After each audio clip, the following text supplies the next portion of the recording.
Wow super అనిపించేంతగా పొంగాలి అంటే ఈ విధంగానే ట్యాప్ చేయాలి. అరే ఏంటి ఏం చెప్పకుండా ట్యాప్ చేయాలంటుంది అనుకుంటున్నారా?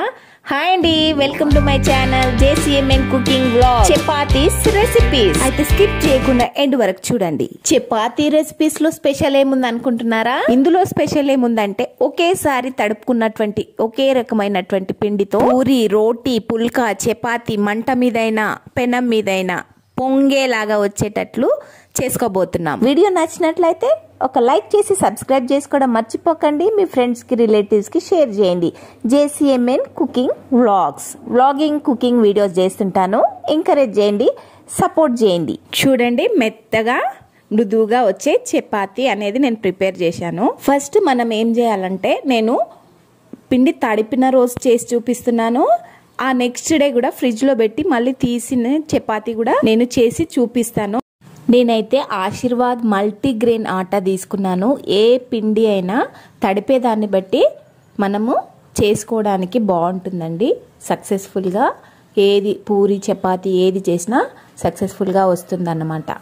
నేను ఇక్కడ 2 కప్స్ గోధుమ పిండి తీసుకున్నానండి. అంజాద తీసుకున్నాను. కావాలంటే మీరు కొలతలతో కూడా తీసుకోవచ్చు. దానికి నేను 1 టేబుల్ స్పూన్ ఆయిల్ మాత్రమే కలుపుకున్నాను అనమాట. ఫస్ట్ స్పూన్ తో కలుపుకుని తర్వాత చేతితో కలుపుకున్నాను.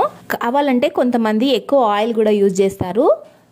కొంచెం ఆయిల్తో చేయాలనుకున్నప్పుడు ఈ విధంగా చేసుకోండి, బాగా వస్తుంది. ఆ తర్వాత వాటర్ని కూడా రెడీగా చేసి పక్కన పెట్టేసుకోవాలి. హాట్ వాటర్ అని ఏం లేదు, నార్మల్ వాటర్ని కూడా వాడుకోవచ్చు.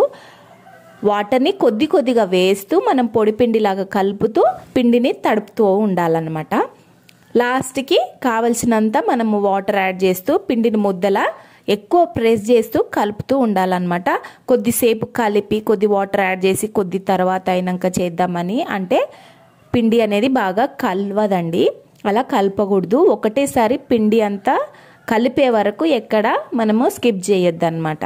పిండి తడిపిన తర్వాత చివరిలో ఆయిల్తో లాస్ట్ మసాజ్ లాగిచ్చేసి ఇలా తడుపుకున్న పిండిని ఒక 10 మినిట్స్ అయినా మూత పెట్టి పక్కన పెట్టేసుకోవాలి. ఆ తర్వాత మనకి పూరి సైజు, పూరి కావాలంటే పూరి సైజు, చపాతీ సైజు, రోటీ సైజు, పుల్కా సైజు బాల్స్ మనము రెడీ చేసి పెట్టేసుకోవాలి.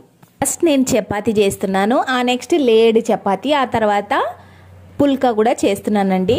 ఎప్పుడైనా చపాతీ పుల్కా ఏది చేసేటప్పుడైనా పిండి మంచిగా తడిపి పెట్టుకున్నట్లయితే పొడి పిండి కూడా ఎక్కువ పట్టదనమాట. లేడ్ చపాతీ కోసం కొంతవరకు చపాతీలాగా చేసి మధ్యలో బటర్ కానీ మీ ఇష్టం ఆయిల్ కానీ కొద్దిగా రుద్దుకొని మళ్ళీ మడత పెట్టేసుకొని రెక్టాంగిల్ షేప్లో మనము ప్రెస్ చేస్తూ జెంటిల్గా ప్రెస్ చేస్తూ చేయాలి. గట్టిగా ఒత్తినమంటే చపాతీ అనేది పీట కతుక్కుపోతుంది అనమాట. అందుకని చేసిన తర్వాత అన్ని సైడ్స్ ఒకే మందంలో వచ్చేటట్టు చేసుకున్న తర్వాత పెనం మీద 2 సైడ్స్ మీడియం ఫ్లేమ్లో పెట్టుకుని చపాతీ, రోటీ, పుల్కా ఏదైనా ఆయిల్ పెట్టేసి కాల్చేసుకోవచ్చు. వితౌట్ ఆయిల్ కూడా కాల్చుకోవచ్చు. నేను మంట మీద కాల్చే పుల్కా చేయబోతున్నానండి. పొంగాలంటే ఎప్పుడైనా ఈవెన్ గా చెయ్యాలి. ఒక దగ్గర లావుగా ఒక దగ్గర సన్నగా అలా చేయకూడదు అనమాట. ఈవెన్ గా రౌండ్ గా వచ్చేటట్లు చేసుకుంటే చాలా ఈజీగా పొంగుతుంది అనమాట. ఫస్ట్ నేను ఈ పుల్కా కోసం అనేది పెనం మీద ఈవెన్ 2 సైడ్స్ కొద్ది కొద్దిగా కాల్చుకుని డైరెక్ట్ మంట మీద వేసినప్పుడు అప్పుడు హై ఫ్లేమ్లో పెట్టాలి. మంట పెట్టి వెంటనే స్పూన్ కానీ స్పాచులాతో కానీ 2 సైడ్స్ కాల్చుకొని వెంటనే తీసేసుకుంటే సరిపోతుంది. పుల్కా కూడా చూడండి ఎంత బాగా పొంగి వస్తుందో. నేను ఇది చూడండి, పొరల చపాతీ, లేడి చపాతీ ఎన్ని పొరలుగా వచ్చిందో.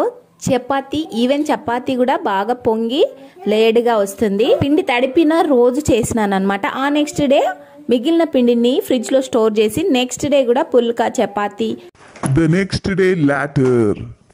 ఇవన్నీ చేశాను అనమాట. చపాతీ, రోటీ, పూరి ఏది చేసినా కొంచెం దోరగా కాలిన తర్వాత గంటెతోటి ట్యాప్ చేస్తూ ఉన్నప్పుడు అది బాగా పొంగుతుందన్నమాట. చూడండి ఎంత స్మూత్గా మృదువుగా 2 వేలతో తుంచుకుని తినేటంత చపాతీ, పుల్కా, రోటీ, లేడ్, పూరి ఏదైనా ఈజీగా వచ్చేస్తుంది అనమాట. మరిన్ని వీడియోస్ కోసం నా ఛానల్ని సబ్స్క్రైబ్ చేసుకొని లైక్ చేయడం మర్చిపోకండి. Thank you for watching. నచ్చితే మీ ఫ్రెండ్స్కి రిలేటివ్స్కి షేర్ చేయండి.